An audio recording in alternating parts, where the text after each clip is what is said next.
I heard about you first when I was reading the book How Minds Change, and the author of that book talked about your book. And you tackle, I think, one of the most interesting things in my field, which is culture transformation, which is the how to scale transformation. Everyone's out there talking about how to change an individual mindset or how to change yourself or how to change your little team. But when you do it at scale, it becomes much more complex and not just complex, but confusing. I mean, it just feels like there's so many moving parts. So can you educate us in really simple language as to how you create transformative change at scale based on what you've learned and what you know?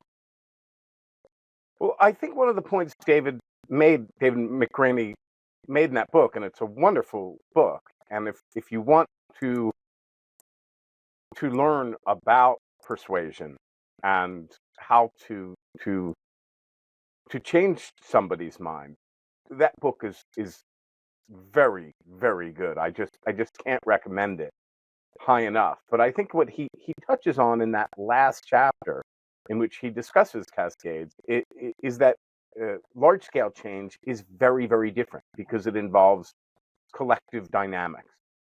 And I think people often mistake one for the other. And it makes a lot of sense because um, if I'm formulating a message that can persuade you or persuade somebody else, then it seems like that type of persuasive message should work on a much, much broader scale. You just need you need to deliver that message to a lot more people. And fundamentally, that's not how change works. The best indicator of things that we think and things that we do are what the people around us think and do. And we have decades of research that show us this. And we have research that shows that it works even for behaviors like smoking or eating habits, and out to 3 degrees. So not only our friends and their friends, but the friends of their friends' friends influence what we think and do. Uh, I think it's always important to follow the evidence. And the evidence says that you need to approach large scale change, transformational change, very different than personal change or persuasion. So, how though? If it's not a matter of just saying the same story to more people to create that persuasion in more minds, how do you actually get networks of people to transform? I mean, how does that work? Well, I could write a book about that. Well, I feel And like you have. so the first thing is you need to understand that persuasion is a is a is a red flag. The minute you have the urge to persuade somebody, you have the wrong people, right? You want to go to where the energy is. So one of the first things we sit down with an organization, we tell them, you want to start with the majority. You get to choose who's in that room. So you want to start with people who are enthusiastic about change. Even if it's 3 people in a room of 5, you can always expand the majority out.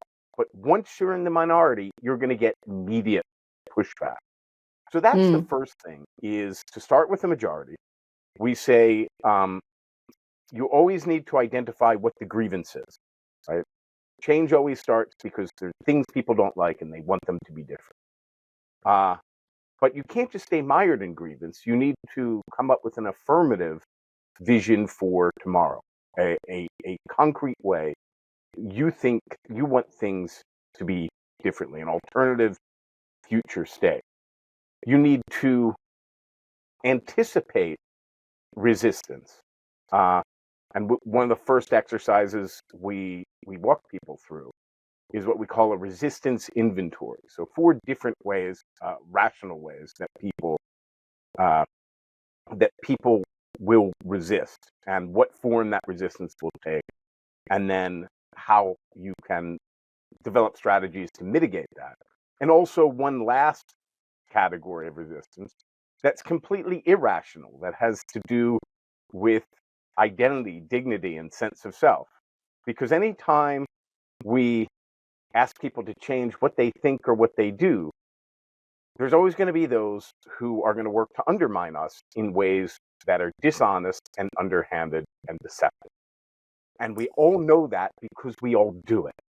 Human beings form attachments to people, ideas, and other things. And when those are threatened, we tend to lash out in and in ways that don't reflect our best selves. And anybody who's ever been in a relationship in or in a family knows that, and knows that we all have that tendency. So I'll stop there before I know that's a lot in sort of one breath. So let's stop there and maybe retrace.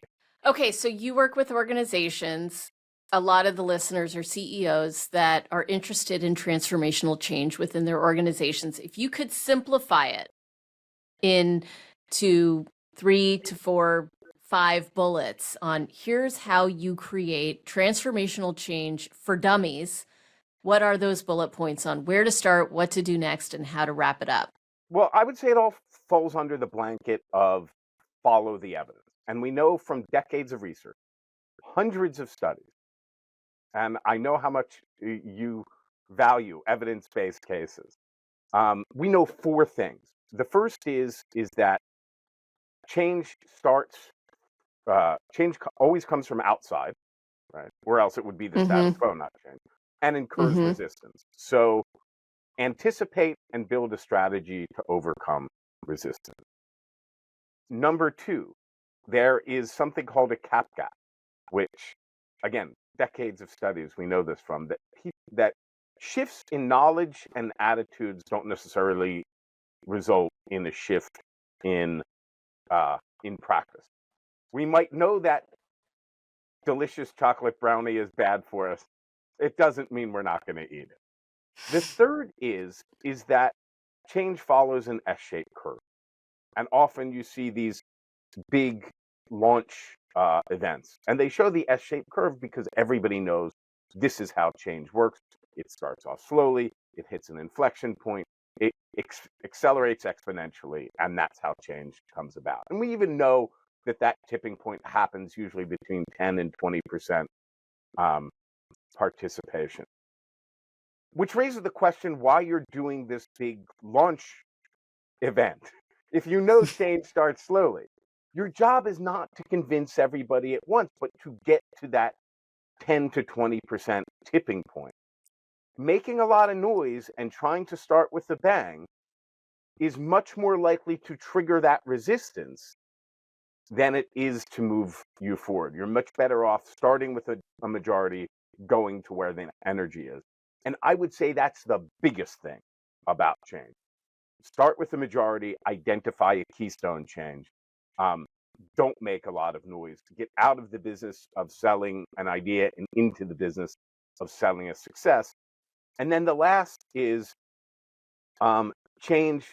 We know that change propagates socially from peer to peer. So again, it's not communication, but it's always small groups, loosely connected, united by a shared purpose. As leaders, what you can do is help those groups to connect and to inspire them with purpose.